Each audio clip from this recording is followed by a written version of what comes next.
you down with OTC?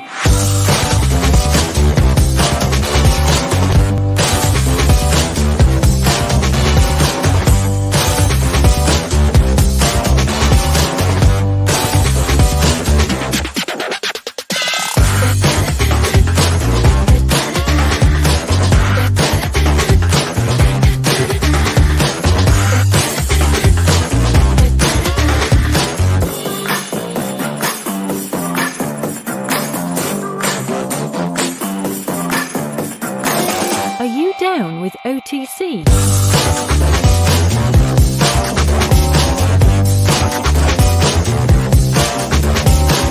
OTC. Are you down with OTC?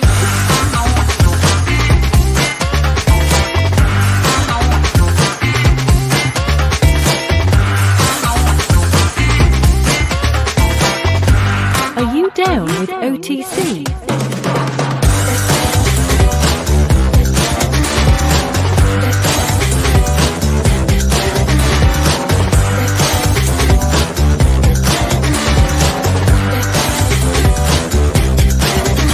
OTC. Are you down with OTC?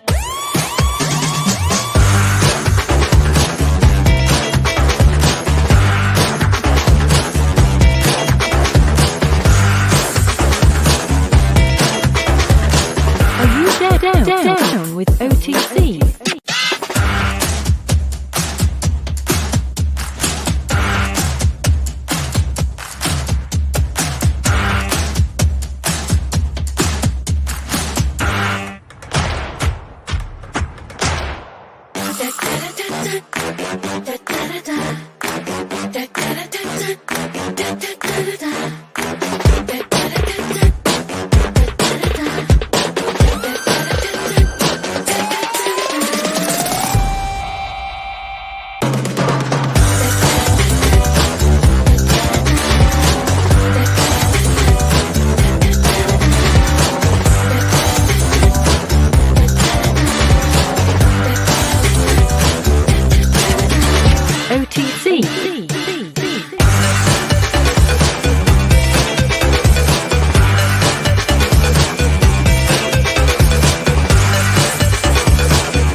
Down with OTC. Yo, are you down with OTC? Welcome to On the Chain. This is Jeff here with co-host Chip. What's going on? What is going on, Chip? Tonight I thought we'd do something crazy and completely different, something we never do. We're going to talk about cryptocurrency, Ripple, XRP, sprinkle in a little bit of the other digital assets in there. The one big question, can and will XRP exceed a $1 trillion market cap? Is it possible that they're going to, at some point in the future, be a BTC flippening? Will BTC keep climbing? Will Ethereum, where does XRP go right now from the number 4 spot? Does it get to number 3, number 2, number 1? And very importantly, because its current event, the SEC in a complete state of confusion as it pertains to the SEC v. Ripple lawsuit. It seems like every single day there's a little bit more intrigue, a little bit more WTF type of stuff coming out of there. What are your thoughts? You ready to start this thing off? Let's get it going. Let's go. Let's go.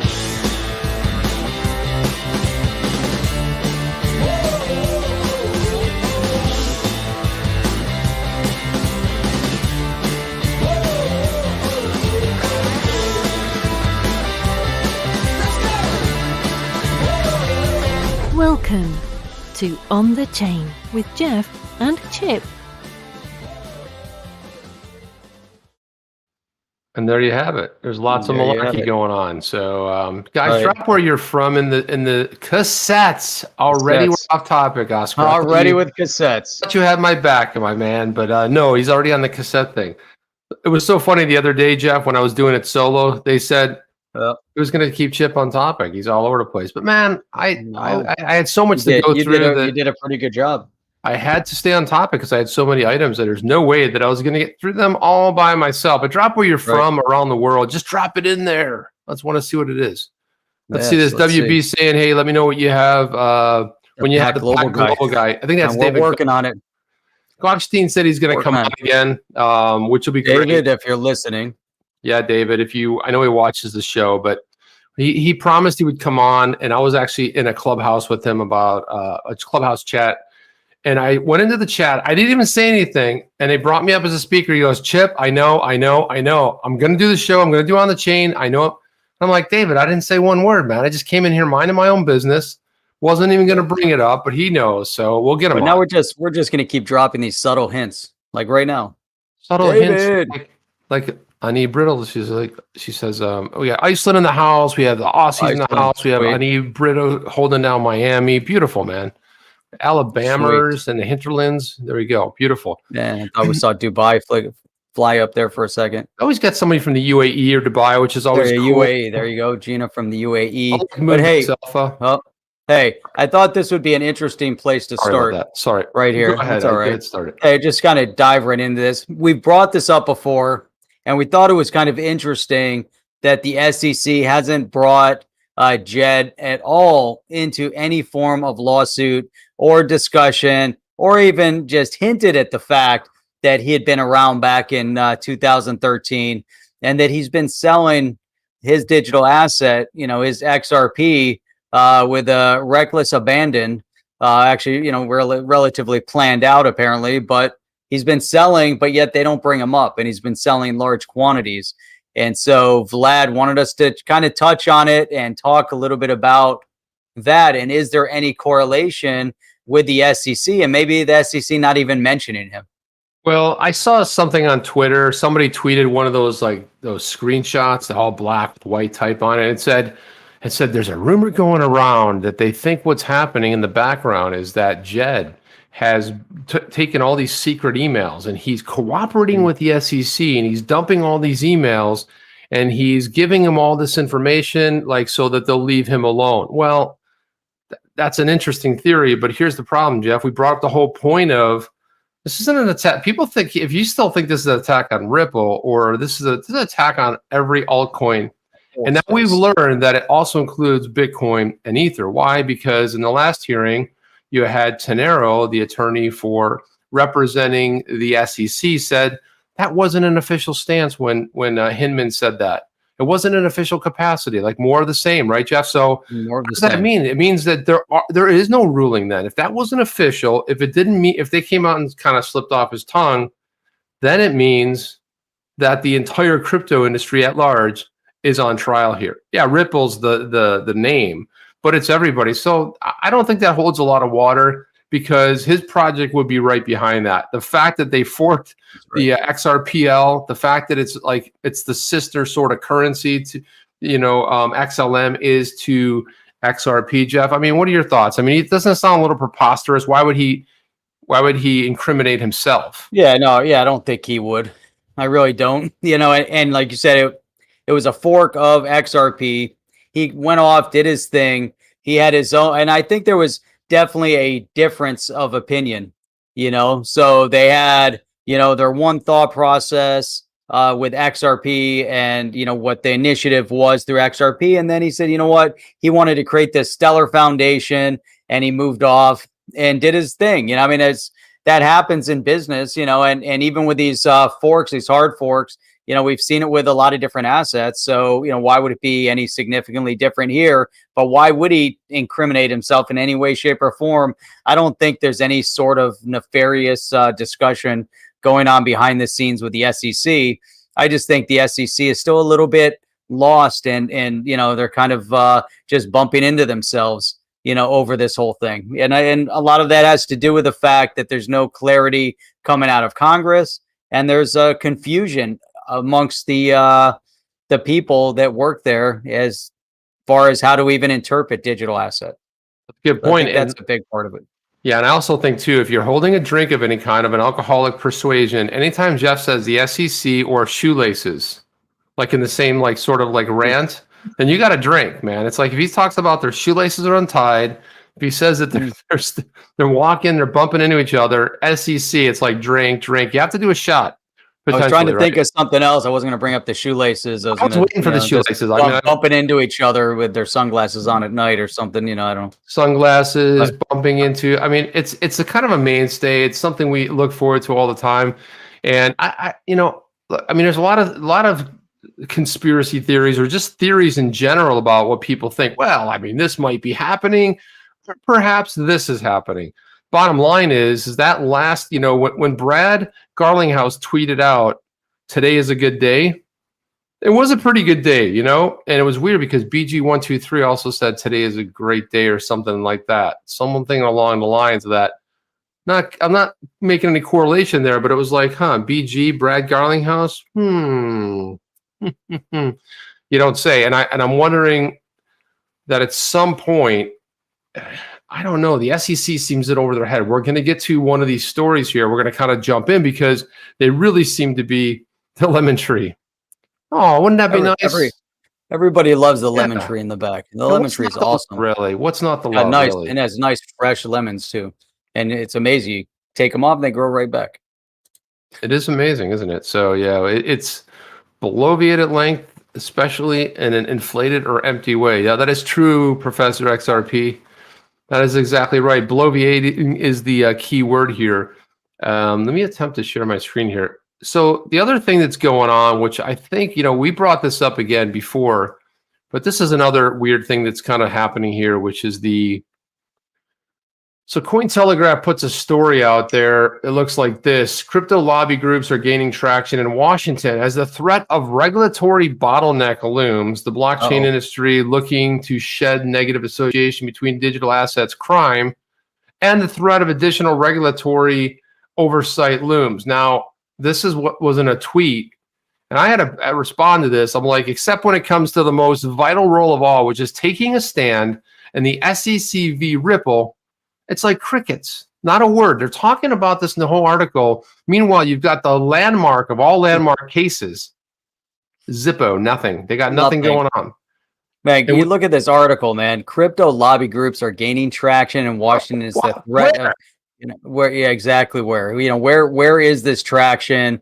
How are we seeing it unfold? And why aren't they, vocal in the one case that is probably the most critical? At least something. Come out with an article. Where are they? Where is the Blockchain Association? Where's their stance on this? It's really very pathetic because the funny thing is that the Blockchain Association, they're supposed to be all things crypto and regulatory and all this other stuff. Meanwhile, you've got, in light of what happened at the last hearing, you've got basically a takedown of the SEC of the entire crypto market. And I don't think a lot of people are paying attention, particularly outside of the XRP community, or maybe some other people that are really into altcoins were kind of curious about the case. I don't necessarily think that they're really paying attention, but you ought to be paying attention because now it's open season, really. I mean, that's what they said at the hearing. If it wasn't said in an official capacity, well, then that means it wasn't said. It was just some guy sharing an opinion. Some guy who got $15 million while at the SEC, while he had another back deal going on. But anyway, that's another whole. Oh, no. Smith says, was commenting on recent proposals by the Financial Action Task Force, FATF, and Treasury Department to increase surveillance of the crypto market over concerns about money laundering and other illicit activities. I get it. They want to keep talking about that narrative. And I understand that many in Washington on the Hill don't get the fact that whole idea of the money laundering, illicit activity, is that stigma needs to go away because it's not 100% accurate. Yet they tend to ignore fiat currency and its role in money laundering and other illicit activities that go on. And somehow this whole idea of fiat hasn't stopped banks from laundering money, for large organizations or committing fraud or any of the numerous things they pay billions in dollars in fines, per year for. And all the big ones have been caught up in different types of fraud and laundering. So What's up with that? But it's a bit of a straw man argument, right? It's like, look over here. Let's attach this whole illicit stuff to a could be, might be someday happening. And the problem that I have with that, like the issue that I take with that is that, okay, great. I mean, this narrative's been around for a long time, but who's the one that's actually taken this narrative and running with it, right? So it's a lot of the trade publications, but mostly central banks. Central banks are all over. Wow. I mean, Janet Yellen comes out and you have all these people come out and badmouth Bitcoin, but I mean, look, love it, hate it, whatever you want to say about it. It's great for the industry because it brings a lot of new people in, and it's a store of value. But the funny thing about it is, you know what it isn't? It's not centralized. It is the decentralized asset, and I think that's what kills these centralized institutions. You know, central banks, governments are all centralized. All of them really rely on that control aspect. So now you got this part right here cracks me up. Coin Center, a leading DC advocacy group, is raising money in preparation for a lengthy lobbying battle or lawsuit over proposed regulations. What? Yeah, you know that's coming. I mean, they're gearing up for it, but they stay silent on this. This is the part that doesn't make any sense, Jeff.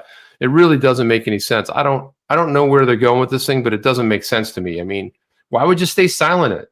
Then they say, look at this. Our job is to say, absolutely, there's a real risk here, and we all need to work together and kumbaya, la la.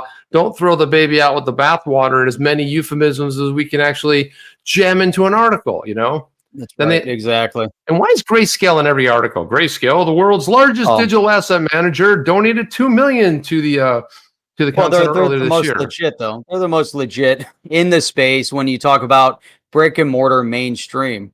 You know, so donations. Some of this and donations. So they're definitely doing a huge amount in the space. They're involved in the space. They're investing in the space, but they're not the space. You know, so that I think that's why they get a lot of traction. They're not a Bitcoin. They're not an XRP. They're not a digital asset exchange. They invest in assets. No, understand.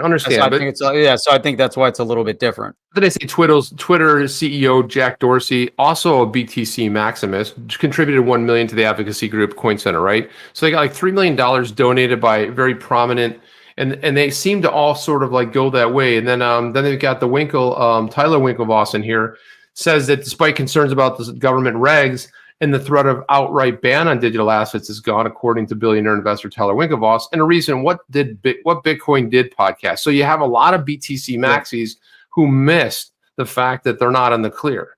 And now there's a lot more people that are like starting to do rumblings of, well, because we thought we were saying the other day with Ray Dalio, or when he was talking about it's going to be banned. Man, now everyone's jumping on the bandwagon, right? Oh, it's going to get banned. Oh, regulations are going to shut it down.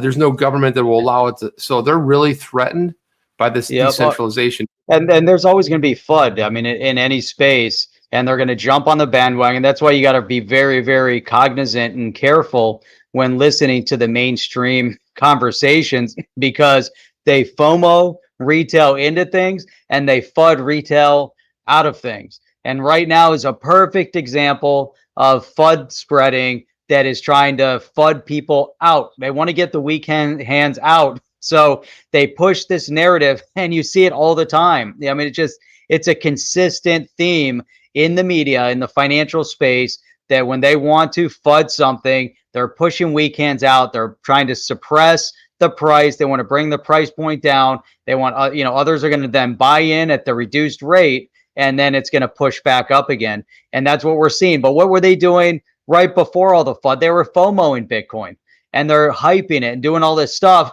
But there's also a little bit of a balance here too, because you've got Michael Saylor, you've got Elon Musk, you've got others that are coming out as big proponents of Bitcoin and digital assets. So there's a little bit of a battle brewing. But Chip, here's something. I wanted to bring this one up. And, it's interesting because a lot of times in this space, you see people saying, don't get political, or, here's my opinion, but I don't want to get political with this. But we're talking about economics and finance. We might be talking about tech. We might want to live in this utopian world where we can keep talking about finance and economics without the political aspect being relative. But anytime you talk about finance and economics on a national scale, there's always politics involved. There's always something. There's always a give and take happening on a regular basis. And what we're seeing right now from a political structure that's impacting the economy, is, some of the policies that we're seeing being passed that could be detrimental to digital asset holders, like taxing unrealized gains or not passing regulatory clarity and allowing an SEC kind of to run amok, or, another thing that's happening right now that many aren't even looking at, but is that this current administration is looking to undo the current credit bureau system and the credit rating, and to go away from this private element of credit rating over to a nationalized government-run credit rating. And, how is all of that going to impact in the digital asset space? But why are we even at this point in time? Why is our country thinking in terms of what government can do for the people? Why aren't we thinking along the lines of DeFi and decentralization? You imagine if you decentralize credit scores, there's all these different conversations that all kind of fit into this narrative, into the puzzle, and you can't just look at one thing and not look at everything else. What are your thoughts on that? I agree with everything you said, man. I think that was spot on. I think the whole idea of see, people will say, well, you're right, the whole political aspect of it. But, a lot of things are tied together. Sometimes, you're going to have an opinion one way or the other. But there's a lot of connection to this stuff. You follow the money, you look at centralization versus decentralization. There's a lot of threats out there right now. And this is where the old guard is very disturbed by what's going on right now. And one of the things we were going to talk about too is the whole Coinbase thing. And one of the things that Coinbase talked about was the fact that there could be a drop in crypto as far as prices, similar to what happened in 2018. Now, it's interesting what they might base that on, but from our perspective and what we look at is a lot of people are seeing their money just evaporate, right? They're seeing it go to nothing. Why not put a little bit of it and take a flyer on it? Because, this is a different time. 2018, you did not have, that's 3 years ago. You didn't have the amount of people that were in the space. Now you've got all kinds of people. You talk about Bitcoin, almost everyone's heard of it. You talk about, Ethereum, people have heard of it. Maybe not XRP, maybe not some other digital, assets, but this is a different time. And I think people are getting away from the centralization. And I think what brought it all upon was what happened this last year, right? People are a bit tired of, putting something on here. They're a little bit tired of, they're stir crazy, man. I always, when I lived up in New York, and it was like, and even in Michigan, man, you got stir crazy. You got cabin fever, they called it, because you were inside all the time. You just wanted to go outside, but you didn't want to go outside in sub-degree zero weather. I think people are in a different mindset right now. I would give quick shout out to XRP Speedboat for the super sticker and the support. Thank you for that. You. Yeah, appreciate you, man. Yeah. Hey, can we roll off that just for a second? Because I think there's some other interesting things going on in the space here. I wanted to address this. Now, if you guys are paying attention and watch the X Ripple, I think that's what it's called, right, Jeff? X Ripple. Matt Hamilton does a weekly sort of a podcast, and it happens on Twitch. By the way, if you're on Twitch right now, you could potentially be watching us, because we also broadcast on Twitch. But I wanted to share this because let's look at this for a second, because I think this is exciting. I think we talked about this potential issue before, and one of the things that he showcased this thing called Auditarchy. It's a weird name, but Auditarchy, what is it? So it's a platform where artists and labels can get paid directly and fairly. Fans listen to music on Auditarchy. They use Coil to pay creators directly. And as you guys know, if you guys want to go over and get a Coil subscription, it's $5 a month. And a lot of, I would say almost every one of the creators, YouTubers in this space, I would say XRP space, if you will, we all have Coil enabled YouTube. So if you're watching us, you're watching someone else, it's a way for you to contribute to creators by going over to coil.com and getting a $5 subscription. I've had one. I was like one of the early adopters. Jeff's had one. And I like, if I go to Coil or I go to different blogs, I was looking at something today, which was on Cinnamon. Cinnamon's another one where you can watch videos there and you're actually helping people out. Now, this one here is to start earning as a creator and And new music. So here it is, Autarky. Now this is what's different. This is really interesting to me. Autarky uses Coil's 36-cent an hour pay per stream rate. 20 people streaming an hour-long album on Autarky is roughly the same as a fan purchasing an actual album. With Spotify, you'd need 1,750 streams to earn the same amount. So now this is actually interesting to me, because the problem is like someone will watch an entire stream, and a couple of you guys will watch this stream with your it could be either on Puma if you're watching on your mobile phone, or whatever is Coil enabled, or watching on the web, either Netscape, Brave, or Chrome. If you got the plugin in, you're streaming micropayments over time, right? This is different. This is 36 cents. It's actually more than would actually be sent. And I like the idea of it, because this is what Jeff, we criticized this in the past of you stream for an hour and you get, I don't know, just a little tiny thing, right? So we go to Autarky right here, and it was a really interesting, and I invite you to go to go subscribe to the X Ripple, I believe that's it. I hope I'm not butchering that, but X Ripple over on Twitch. It's great, man. Matt Hamilton does a great job with it, but it's, even if the tech is way over your head, he has really interesting things they're talking about. So you'll get most of it. You're not going to get the stuff when they start going into code and all that. But this platform I find interesting. I'm going to put my music up here. I think it's going to be, just because I was like, hey, why not? I'll put it up there. I would get streamed and payments. People can listen to my stuff. Yeah. And if you got a Coil, you get paid. I think it's a great idea from this perspective when you're streaming music, and you have to figure out a way to monetize, micro monetize music, because you can download them, but if you can stream it, and it changes the whole dynamics of how people are now sharing their music content on platforms like this. I like the idea. You know, I mean, it's really a nice way of doing it. And we'll see this space. It still needs to develop. The whole idea of the Coil, you know, you kind of have one subscription that fits all different models, you know, might work. Because if you could log into this website with your Coil, then you don't have to subscribe to this one and subscribe. Imagine right now, if you go onto YouTube, and you're going to get a lot of resistance from the big companies like a YouTube. If you want YouTube Premium, you have to pay $9.99. If you want, I don't know, there's a whole bunch of them. Go to Spotify Premium. I'm sure you pay $9.99. If you want Netflix, you pay, I don't even know what we pay anymore for Netflix, but is it 15, 20? I have no idea. But imagine if you can take this and you're sharing content, but all these different providers are getting stream micropayments, and you just have one login source, one monthly payment, and it just streams the stuff. And when you run out of money, it re-ups your money, and that's it. And also Condé Nast, which owns a lot of like travel and leisure and a bunch of different magazines that are online now. I mean, I say magazines, but it's actually websites. So you go there and you can avoid a lot of the paywall. So I think the concept's there, right? So we always said, well, if everybody pays a little bit, then we don't need to have all. Yeah, that's true. But I think as this decentralized economy, and we start looking at the other thing too, is as a Coil, you know, it's hooked up directly to Uphold.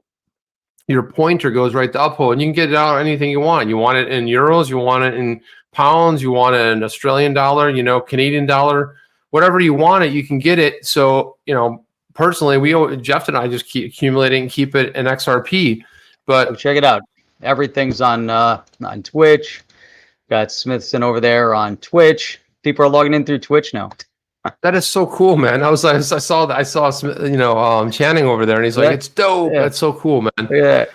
It's so badass he's over there. And DLT, what's up, my man? He goes, hey, to give it some time, internet service providers are working with Coil and will be Coil enabled to destroy the terrible subscription model of the current internet. Yeah, that's exactly right. As this thing, you know, you're right. It's going to take some time for adoption, but I think people are okay with paying a little minimum, because the problem is the advertising. I mean, you go to some of these sites, these news sites, sometimes it's like this pops up, and you're just like, it's like that little game where that little thing pops up and you got to knock it down, and it starts to get a little bit annoying, even on all these crypto sites. It's getting really crazy, man. And by the way, let's give Ronnie Size a gold star tonight for nailing the name of my album, Halcyon Days. That is the name of it. I have shared it here a couple times before, but yeah, that was thank you, man. That's really cool that Ronnie Size he's down on it, man. He knows. Nice. Robert Moore says, please hit that like button. And it is your first time here. Guys, hit that like button, subscribe, the bell notifier. That way you get the little notices when we go live. It's really cool. Yep. So hey, let me pop this up. Kind of along the line, someone brought this up here, and he said that he heard a congressman talking about Bitcoin maybe being weaponized by China, but actually it came from PayPal co-founder and Bitcoin investor Peter Thiel here is talking about says Bitcoin could be a Chinese weapon. And he gets into it. He says that he warned that Bitcoin could be a Chinese financial weapon used to dethrone the USD's monetary status. Now, you look at it and you say, is this just a bunch of hype? Is he, a little bit negative on it? Could it have been from China? Or, are we seeing an overemphasis right now and a little bit of manipulation, over in China of the Bitcoin, in terms of the mining and everything else that circulates around it? And right now, it's definitely a little bit, there's a bit of an imbalance. To where China does dominate a significant portion of the mining. And I think you were mentioning, Mr. Wonderful over there, I forget his name, from the Shark Tank, O'Leary, was talking about the fact that he wants to buy green Bitcoin, but he also wants to buy Bitcoin that's never been used for any form of nefarious purpose, that's completely clean and, some shade, I don't know how you'd make that determination, but I guess there's ways to do that. But it's interesting. It's kind of an interesting direction that people are looking at things, but that's some of that FUD out there. Is it real? Is it not real? What's their objective? Why are they, talking about it from that perspective? So hey, can you start? Jeff Norseman just got here, so yeah, and he already has a comment. Okay. Hey, he already has a comment like that. By the way, I've mentioned this before, but I was actually accepted into to go to Shark Tank. First of all, this agreement's like 61 pages. You got to seal it in like blood, and you got to give your DNA. It is really crazy. This was maybe like going back 6-7 years ago, and I had to produce a video. I had to do all this stuff to get into the thing, and it was like, and they go like, well, I missed the cut right before. I think they were filming in New York at the time. Might have been LA. I forget which. And they even tell you when you get there, they put you up for a week. And they just will say, okay, we'll take 2 more. I'll take 2 more. And they come and they get you. And you could stay there the whole week. They may never ever come and get you. And they said and I said, well, you got to pitch it. And they said they want a 10-minute pitch.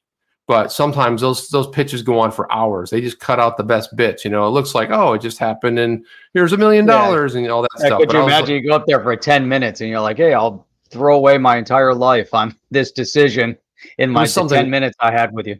Yeah, it was something fun to do, but I mean, quite honestly, I mean, I don't know. Then you're responsible for getting all of your gear up there. Like when they have those big presentations and stuff, or they have the product there and all that stuff. That's your job, man. They'll fly you up there. They'll put you up in a hotel, but you got to get your gear up there. They're like, well, of course, good luck. And yeah, because it's so much to travel with. They're like, just leave it up there. What the hell? Hey, so we're just talking about the negative aspect, the FUDsters. Is Bitcoin going to zero?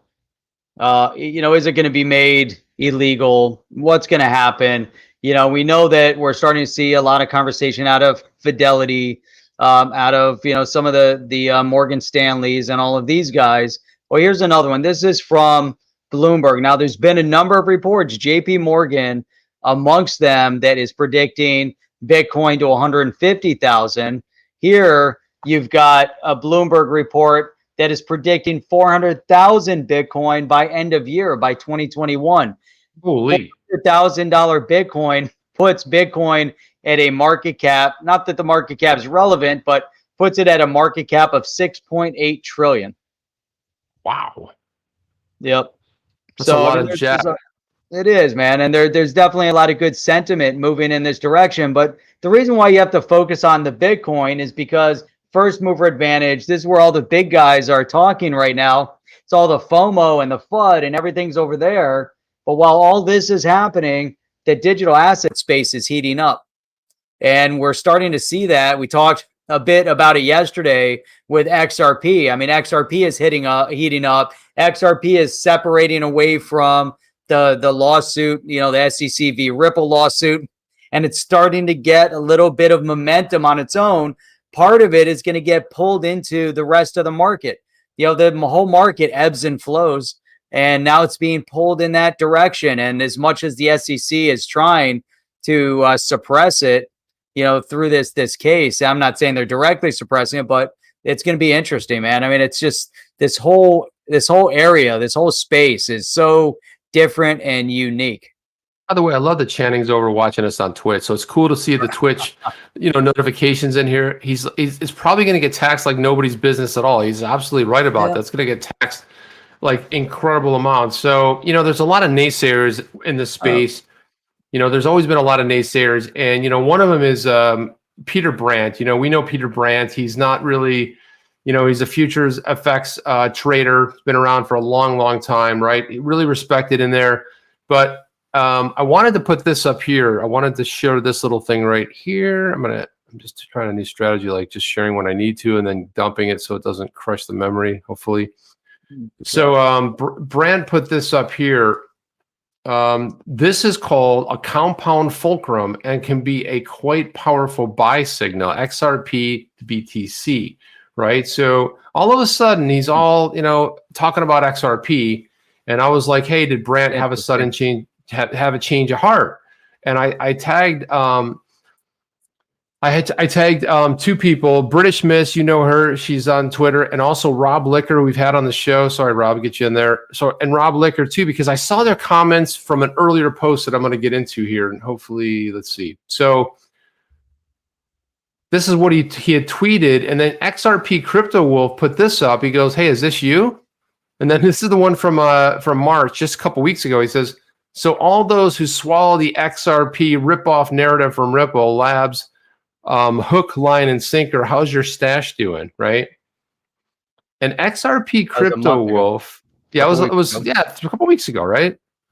And yeah, of course, the community jumped in here with their stuff here, but I gotta see if I can find it here. Oh yeah, my God, it's just there's so many things going on here. Holy, let me see.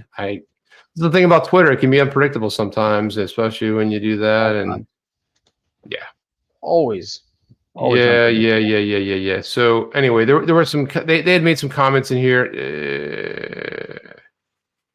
Yeah, here it is. Let me click on this one. There we go. Oh yeah. I'm gonna just crush my bandwidth here. Yep, I knew it. Crushed it. The hole in this. I'll jump back out. Yeah. I got to fix this problem, man. It's really a problem. Holy cow. You're frozen again. You're frozen.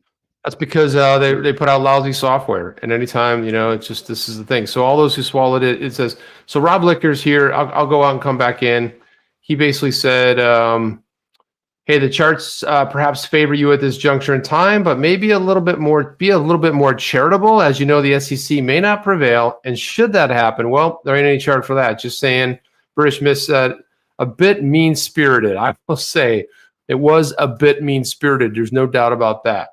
Let me try to do that. Hey, there's a whole conversation going on over here. It's hilarious.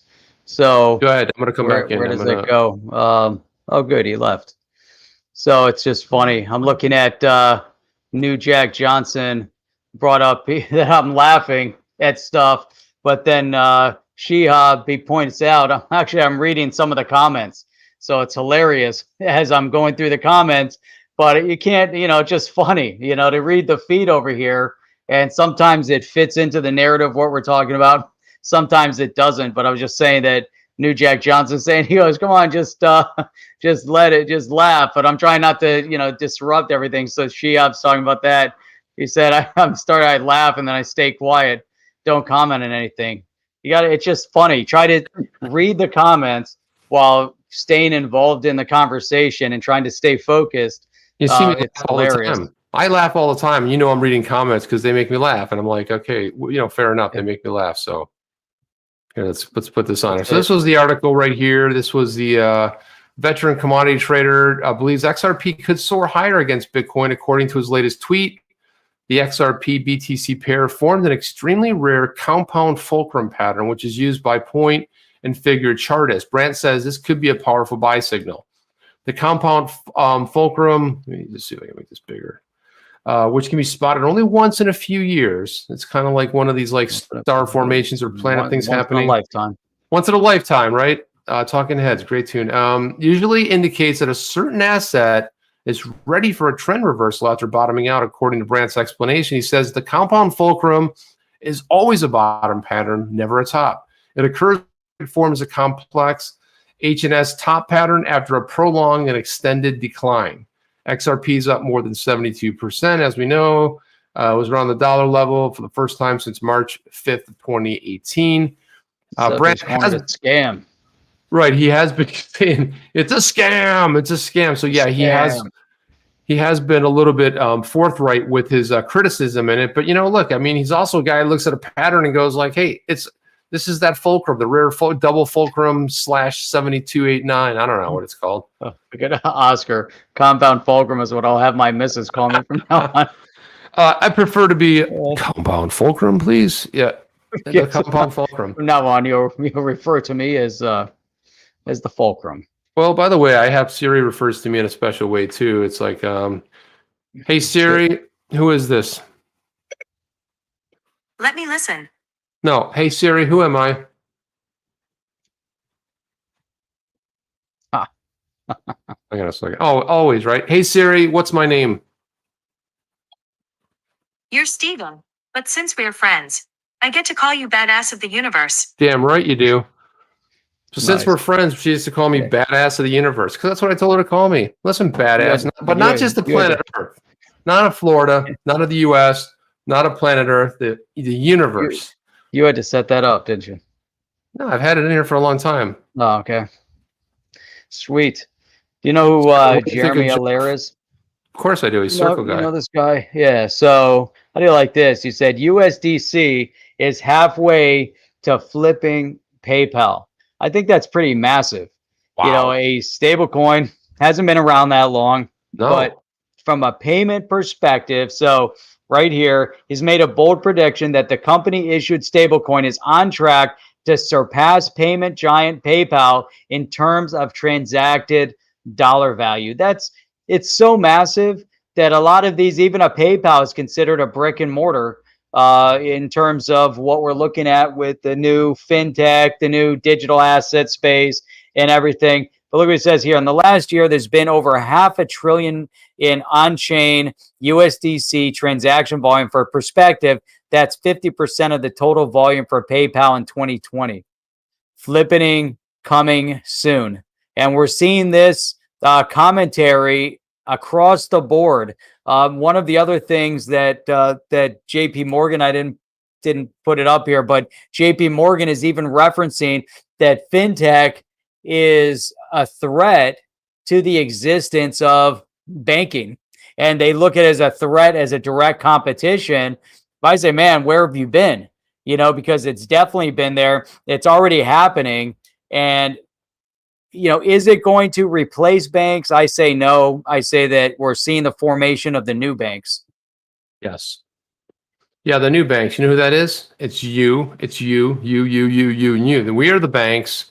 We are the power. And what people are starting to realize and wake up around the world, that, we the people, right? We the people, we have the power. And we have the ability to say, you know what? We want to go decentralized. We're going decentralized, but you can't do that. Oh yeah, watch us. We're doing it. That's why I think that this is not going to be 2018. I think that 2018 had its own set of variables. Now, yeah, can the price drop? Yeah, we woke up to red today. It was like, red, man. We had such a great Monday and Tuesday, and then we woke up to red, which will happen, right? But when we get into this whole Coinbase thing, look at this, Jeff. This is insane to me. Coinbase. Kraken. The Kraken. Release the Kraken, Jeff. The Kraken. What they're actually referencing is the exchange taking over banking. That's what they've been talking about all that time when they were talking about release the Kraken. Little did everybody know that Sidney Powell, right? We're talking about the, all right. That was it. They were talking about Jesse Powell. So That's what they're talking about. Coinbase Sweet. estimates Q1 revenue jumped ninefold to about 1.8 billion ahead of the public. And you said this earlier, Jeff. Wow, what a coincidence! Right before they're going to go, live with their IPO. Yeah. Let's see. Do I want to invest in it? Oh, it's 1.8 billion this quarter. Hell yeah, I'm going to invest in it. Could you imagine if they came out with something else? Oh, it was only 1.5 billion. Yeah, I'm not going to invest. Net income climbed between 730 million and 800 million from 32 million a year earlier. So that's massive. That's massive, right? So if you got crap, it's also another tell, right? It's another tell. You look at 2018, and they're talking about the year before. So they're talking about what 2020 is this Q3? This is they're referencing Q1. So we're referencing last year. Yeah, 2020, 32 million in 2020.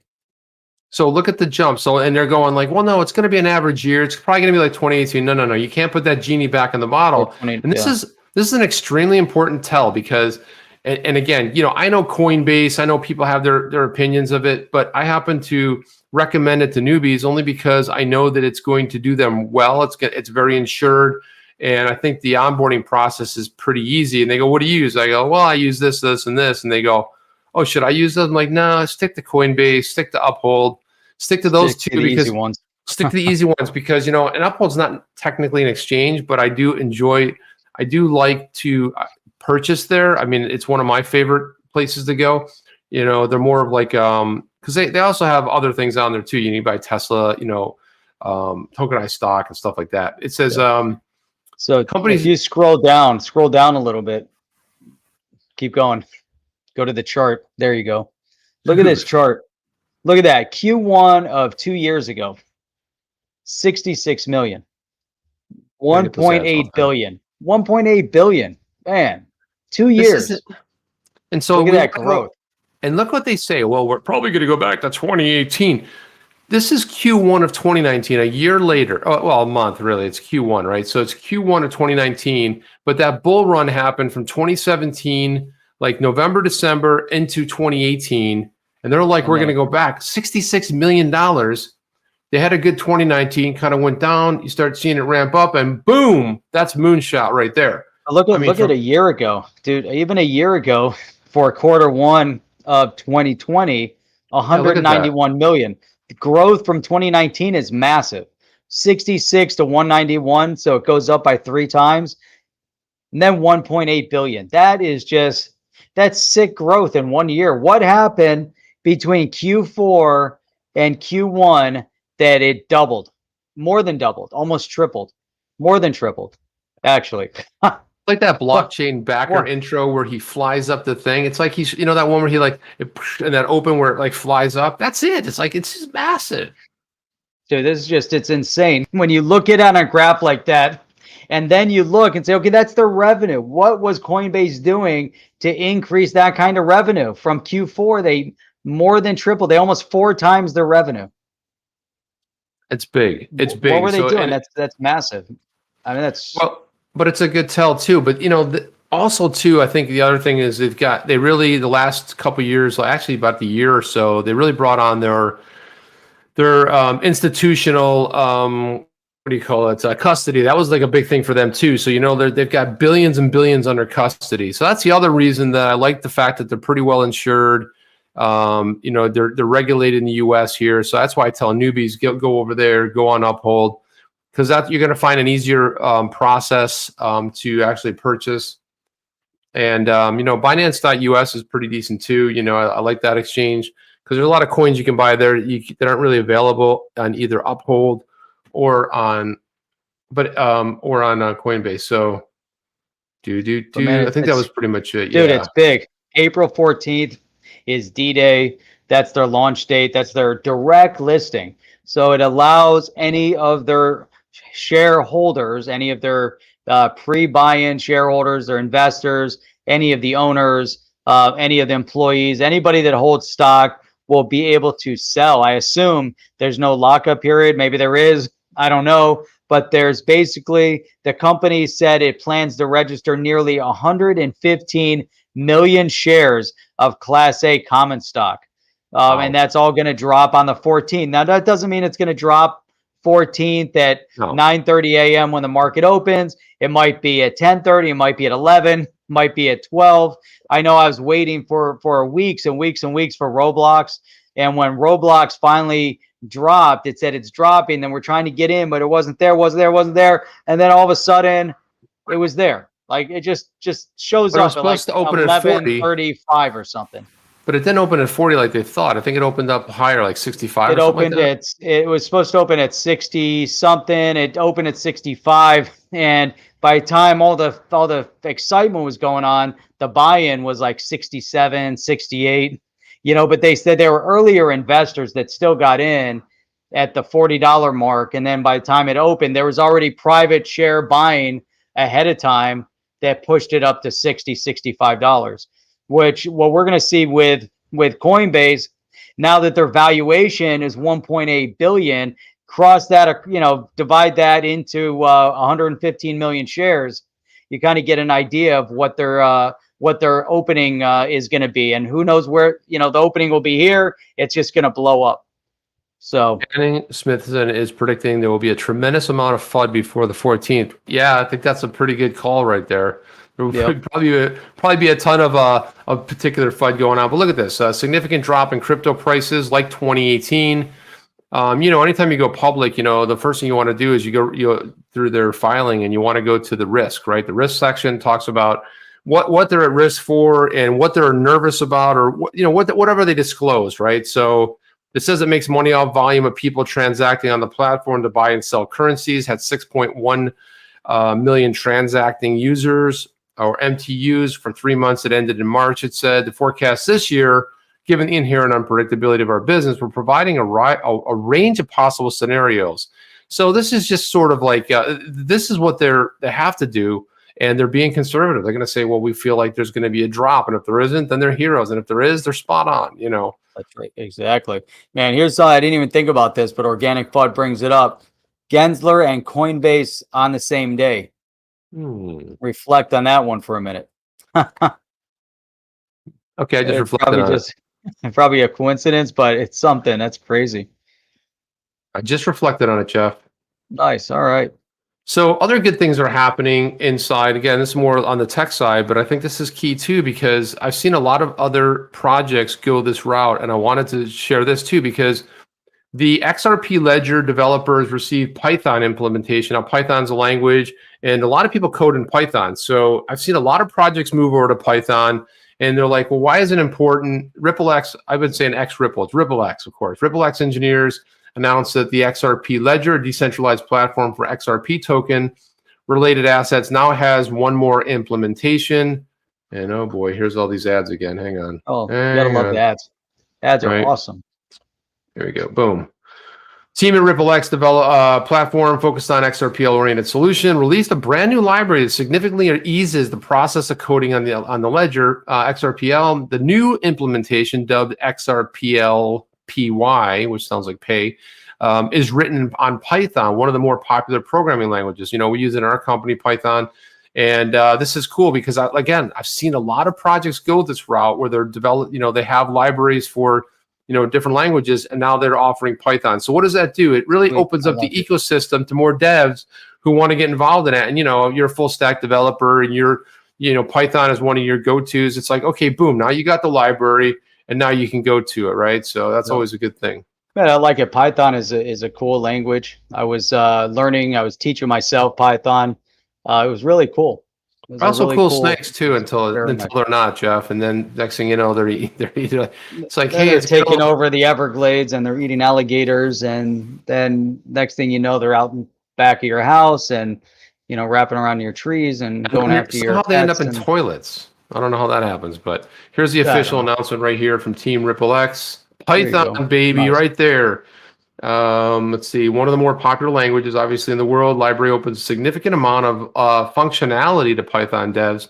Whether they're learning to code or have been working in the language for years, data scientists and engineers working on this machine learning will find it easier to work with and build on top of the XRPL library as their Python-based toolkit. So previously, libraries were for JavaScript or Java to doing extensive work with the ledger. So now it's, again, you're adding this additional capability. It's just broadening the horizons, and I love it, man. I love what they're doing. I think XRP Caroline is onto something. Basic, the future of crypto, hands down, 100%. Do you imagine that coding in Basic? That is some funny ass stuff right there, man. Yeah, Line 10. yeah, we've just launched a basic library so that Carolina can interface with the XRP. You can interface, yeah, yeah. So Carolina, Yeah, line 10, print crypto project. Line 20, go to 10. Oh, that is some good stuff, man. That was awesome. First step in a longer journey, part of the larger goal to facilitate development on the XRPL by decreasing the learning curve. Yeah, man, it's good stuff. Ripple X has been doing some really good work. Like I said, I thought it was a very good hire with Matt Hamilton, somebody who understood the ecosystem pretty well. And I really do. I try to tune into the Twitch stream. Well, I like that you're only on Twitch too. That's another cool thing. I'm like, well, what is it here? Nope, it's on Twitch. What about YouTube? Nope, it's on Twitch. Nope. So that's bold in itself. And just like they do every guys. Right. Yeah, you know, we have more listeners on Twitch right now than we've ever had. We always have one. For some, I don't know who that one person is. I'm sure they've commented, but now we have 3 on Twitch. What's up, Jeff? 3 watching on Twitch. Twitch is ours. We're dominating on the Twitch. Twitch is our itch. I'm not going to say the word, but that's it. Domination. Look at me. And look at me, man. I'm like frozen sitting Boom. here. I'm going to put we never you in knew you had Twitch. I don't know what the benefit of being on Twitch is. I've never actually watched anything on Twitch. It's a gaming Twitch. Platform, Jeff. Full disclosure. Yeah, I've never watched anything on it. Well, because it comes with you get a with Amazon. What's it called? Amazon Prime, Amazon right? Prime, yeah. I got my Amazon Prime. You get a pro. I'm surprised your son's not on it because Twitch is where you can watch because it's the pro version of it. You get the pro version. He which might is cool. very well. But now we're trying to set up his YouTube channel again. He used to have a YouTube channel way back, and now he's setting up a new YouTube channel. But it might just go over to Twitch because he's structuring his new YouTube channel to be all about Rocket League. They'll probably sprinkle in some other games, but Twitch is all about just live streaming, right? You're not making videos. That's exactly right. Right, Jeff. So might be it's live video. That's the thing. It's like it's live and it's done. It's one and done type thing. But check this. Here's another funny thing as we go down this road here. This is from Crypto Law. Obviously, you know that one of the partners over there is John Deaton. Crypto and Policy founder Thomas Hodge launches petition to incoming SEC chair Gary Gensler to stop the war on XRP and to begin an investigation into Clayton and Hinman's possible financial motives for favoring Bitcoin and Ether and harming XRP. Then Crypto Law tweeted this out. Quoted it and said, "Attention, XRP holders. Crypto Policy launched their petition where we're going to drop the link in there very soon to drop, but you can sign it. It's to greet. It's like a greeting. It's like, hello, Mr. Gensler. Boom. Here you go. Here's a petition. In his first days as the SEC chair, calling for an end to the lawsuit against Ripple and an internal investigation into Clayton and Hinman's actions." So I have it pulled up right over here. This is it over at change.org. You can sign the petition. This is funny stuff right here. That's just great. They're just destroying. There's Hinman and Clayton. You got look. Did you catch the bling around their neck? Oh, I see it now. Ethereum. Oh, nice. Oh, look at that. Oh, that's awesome. Some funny stuff there, man. So over the past few months, this is a lot of stuff we already know, but it caused the holders of XRP to get some pain. Gensler would also petition you to make public the commitment of sitting down with the holders of XRP. Your agency is trying to silence our voices. Blah, blah, blah. But anyway, I just wanted to pour through this, but let me throw this in the chatters there. In the chatters. But Chip, I'm not sure if Gensler's the one to launch an investigation into Clayton. You know, I don't think that's going to happen quite like that. I just think he has to deal with the hand that's dealt him at this point. And there were a lot of other issues that Clayton might not have been addressing specifically as it came to relevant to digital assets, crypto, and all of that. If there is any issue with it, I believe, there's going to be an outside agency that's going to come in to audit and investigate. But I don't believe that that's going to be Gensler's position at that point to do something like that. Well, first of all, I'm not a petition guy. The petitions are just, it makes people feel great, but it doesn't do much, really, quite honestly. But but the thing about a petition, though, what it can do is it can elevate. And that's the one thing that I think people miss is it elevates it. It's like, when Dean was on the show, he said, once you ring the bell, you can't unhear it. It's like, did you ring the bell? I didn't ring the bell. I heard something. I didn't. You throw it out there and it's part of the conversation. So you get something like this bubbling up. You got Deaton's stuff bubbling up. You have all this stuff that says that what it really does, it puts more of a focus on the SEC supposed to protect the investor. The investors, that invested in XRP, not living up to their fiduciary duty by taking that on. And that's the one thing that I really like about it and think it's really good and solid. And then this one was sent to me by Van Life Biker, who's always usually in the chat, but he won't be now because I'm sharing this. But anyway, he sent this, and I thought this was interesting, Jeff, because we obviously talked about this company, but this is Robinhood. This is on Robinhood Snacks, they call it. That's their digital, their newsletter. We've never talked about it before. Never before. We never talked about this before. We never talked about this before. Robinhood, right? Nope. I've never mentioned either. I've never mentioned either word, and you can't prove it. So he thought this might be interesting. As he says, they create a revolutionary digital currency, and the U.S. is worried. Leading yuan. That's because the U.S. isn't doing anything. Right. State-backed, fully traceable, unlike crypto and cash, no anonymity with digital yuan. Chinese government knows where your yuan has been. So at all times.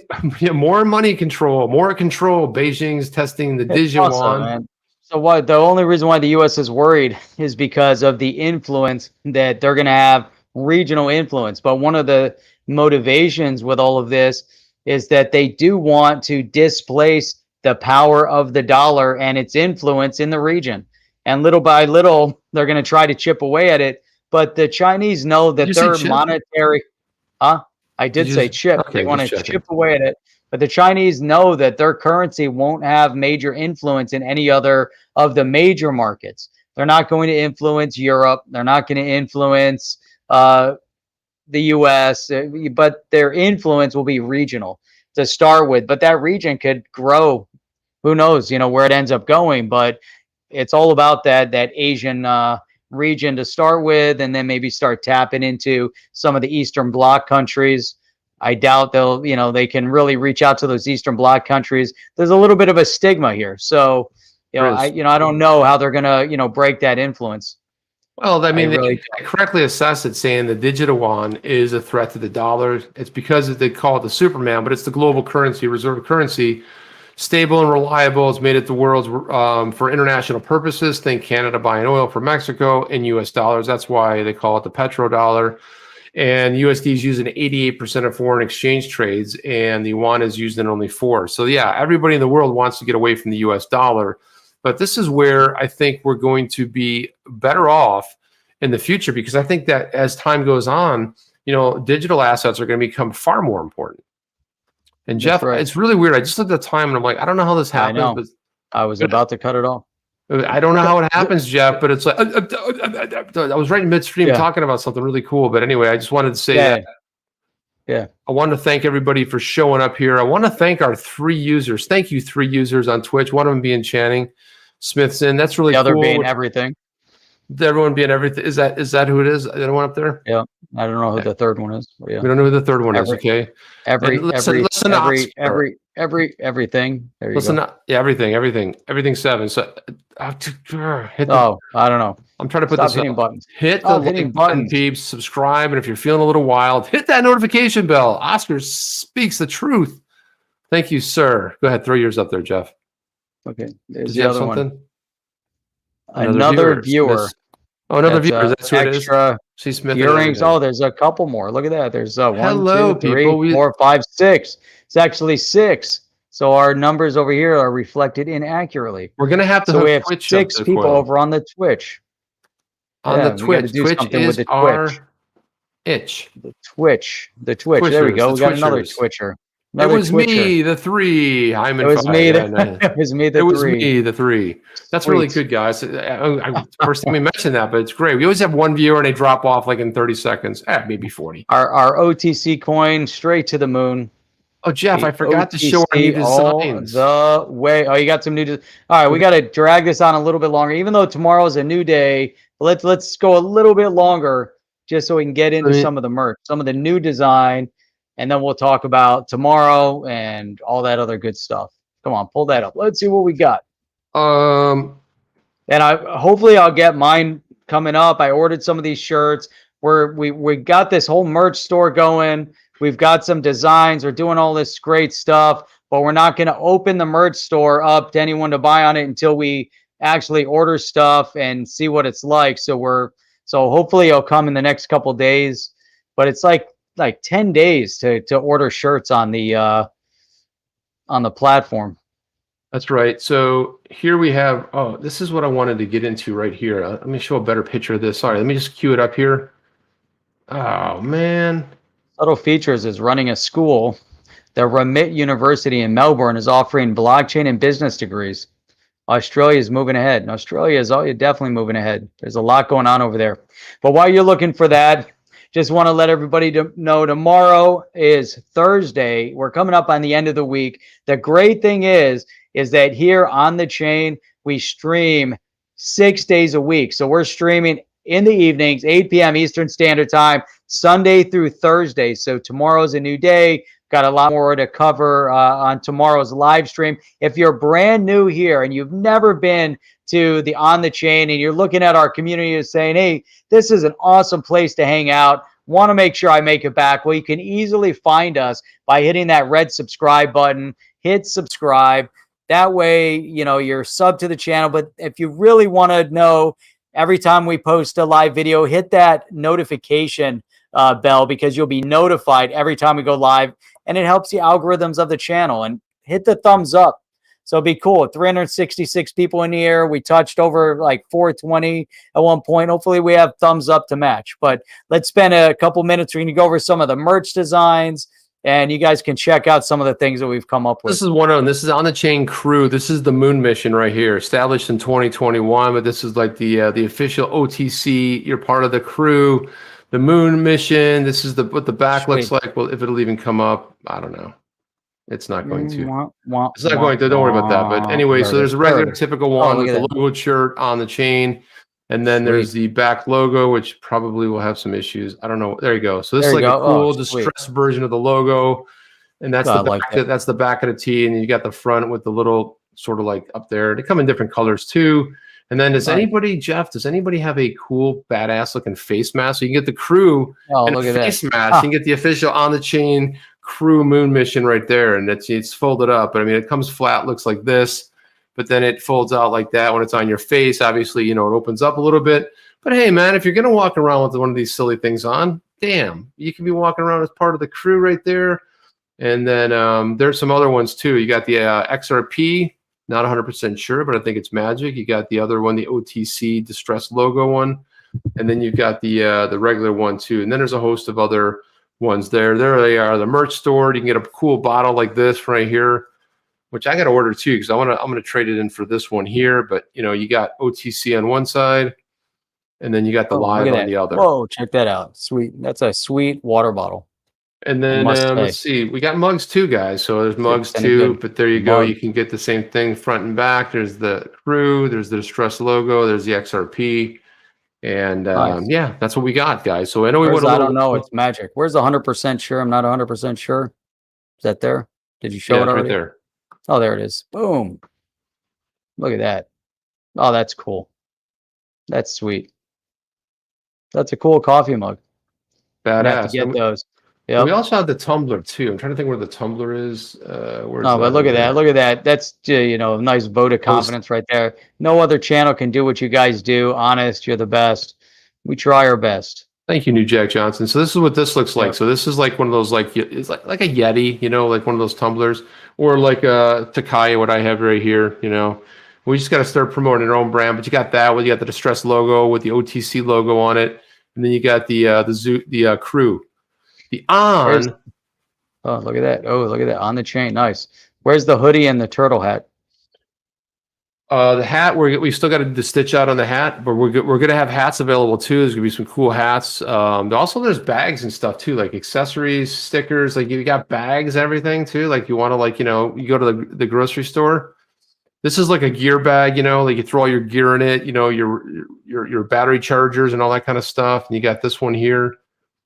I'm in a purse.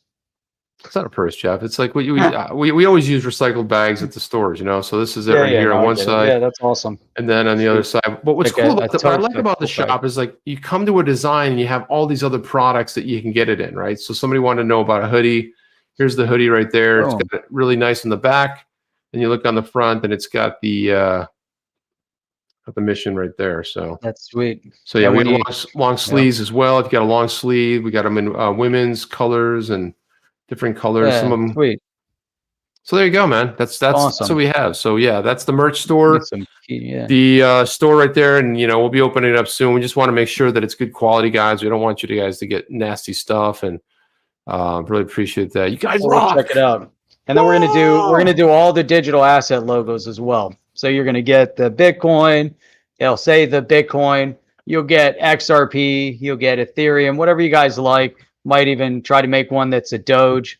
Maybe not. But we'll get some cool stuff. Maybe we will. Maybe we'll continue won't. to expand it, put some other stuff out. But Jay Design says the Twitch link. Log into Twitch. Yeah, we'll put pack in there. We'll put the Will Pack on there too. And you just click on the just search for On the Chain Live. Might all be together because they don't mention, but search for On the Chain Live and you'll find it. So you should sell OTC with a little back door. Just an idea. Let's see. Honestly, this ledger was never opened. Hey, I've never seen it before, Jeff. I don't know. It's branded. It's perfect. What are you talking about? It's branded. Well, inside and out. As soon as you plug it in. Enough about us. Let's hear more about you. Since we That's it. So tomorrow night, 8 p.m. Eastern Standard Time, right here, same place, same channel, with us exclusively on the chain. We'll see you guys on the next one. We're out of here. Are you down with OTC? Please like, subscribe, and click the bell to be notified when the next video drops.